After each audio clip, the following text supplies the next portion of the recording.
कर्मण्येवाधिकारस्ते मा फलेषु कदाचन.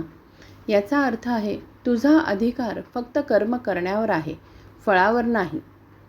नमस्कार श्रोतेहो, आज आपण अशा एका कादंबरीबद्दल बोलणार आहोत, जी केवळ महाभारतातील एका योद्ध्याची कथा सांगत नाही, तर संघर्ष, स्वाभिमान, मैत्री आणि नियती यांचा अर्थही उलगडते.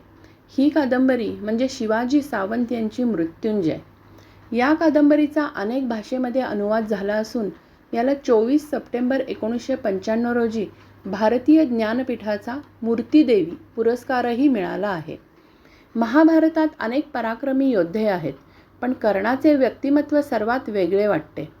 जन्मापासून नाकारला गेलेला, समाजाकडून अपमान सहन करणारा, पण तरीही आपल्या सामर्थ्याने आणि दानशूरतेने इतिहासात अजरामर झालेला हा योद्धा. मृत्युंजय कर्णाला फक्त वीर म्हणून दाखवत नाही, ती त्याच्या मनातील वेदना, त्याचा स्वाभिमान, त्याची मैत्री आणि त्याचे कठीण निर्णय आपल्यासमोर जिवंत करते. धर्मो रक्षति रक्षितः याचा अर्थ, जो धर्माचे रक्षण करतो त्याचे धर्म रक्षण करतो. हे वाक्य कर्णाच्या कर्तव्यनिष्ठेची आठवण करून देते. कर्णाने आयुष्यभर सन्मानासाठी संघर्ष केला. त्याच्याकडे असामान्य सामर्थ्य होते, पण त्याहूनही मोठे होते त्याचे मन. म्हणूनच त्याला दानवीर कर्ण म्हणून ओळखले जाते.